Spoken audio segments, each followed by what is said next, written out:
इन सारे लोगों की कोशिशों के बुनियाद के बाद तब जा करके वर्तमान एमएलए की कान खुला है, उन्होंने बात सुनवाई की, तब जा करके ये रोड की मुरम्मत हो पाई है। क्या ऐसा ही होना चाहिए?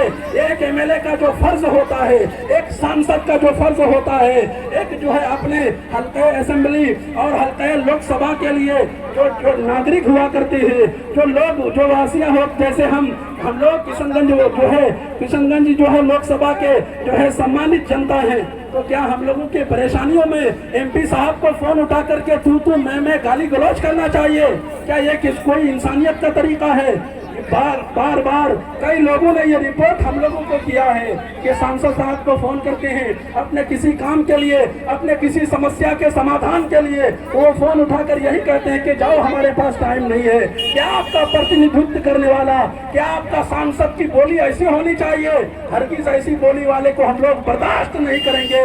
जो लोग अब तक हमारे वोटों को जो है बेकार करते थे, उन लोगों को हम ईंट का जवाब पत्थर से देने का काम करेंगे।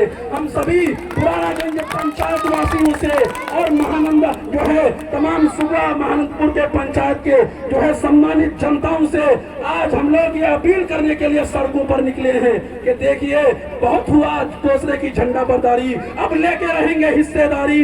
बहुत हुआ लोगों के झंडा उठाना, बहुत हम लोग जो है पतंग, बहुत जो है हम लोगों ने तीर छाप को आगे बढ़ाया, हम लोगों ने हाथ को जो है हाथ छाप को वोट दे करके बहुत आगे बढ़ाया, बहुत लोगों को वोट देने का काम किया, लेकिन हम लोगों को अपना हक नहीं मिल सका। हम लोगों को ना अच्छे स्कूल मिल सके, हम लोगों को ना कोई अच्छा हॉस्पिटल मिल सका, हम लोगों के लिए कोई विकास का कार्य सुनिश्चित किसी ने नहीं कर सका है। इसीलिए हम लोगों की ये उम्मीद है, हम लोगों की ये 100% उम्मीद है कि जिस तरीके से बैरिस्टर असदुद्दीन अवैसी को हैदराबाद की जनता अपने भारी मतों से जीत दिलाकर पिछले 30-35 साल से उनके बाप को भी, उनके दादा जान को भी कामयाब करके दिल्ली के पटल पर पहुंचाने का काम किया है, उस तरीके से हम लोग इस खतरनाक माहौल में, जबकि एनआरसी, एनपीआर और इस तरीके से अलग अलग काले कानून का प्रस्ताव पारित किया जा रहा हो, यहाँ पर हम लोगों को भगाने के मिशन जारी किया जा रहा हो, तब हम लोगों को एकजुट होना है।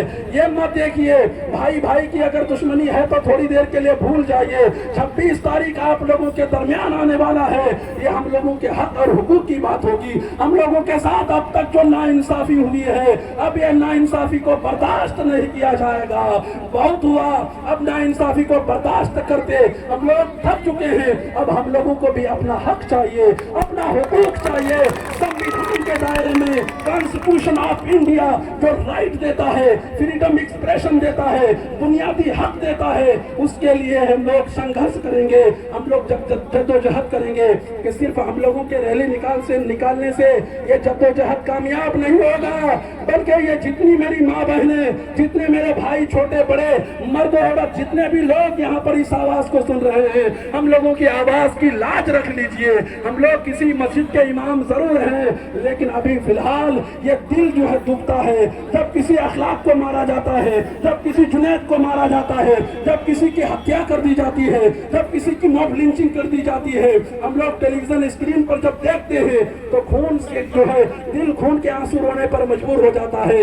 इसलिए हम लोगों की बात की लाज रख लीजिए और इस बार किसी और को नहीं बल्कि हम और आपके चहीते अख्तरुल ईमान को 26 तारीख के दिन ज्यादा से ज्यादा वोटों से कामयाब करके दिल्ली पहुंचाने का काम करें, ताकि हम सीमांचल वासियों का तकदीर बदल सके।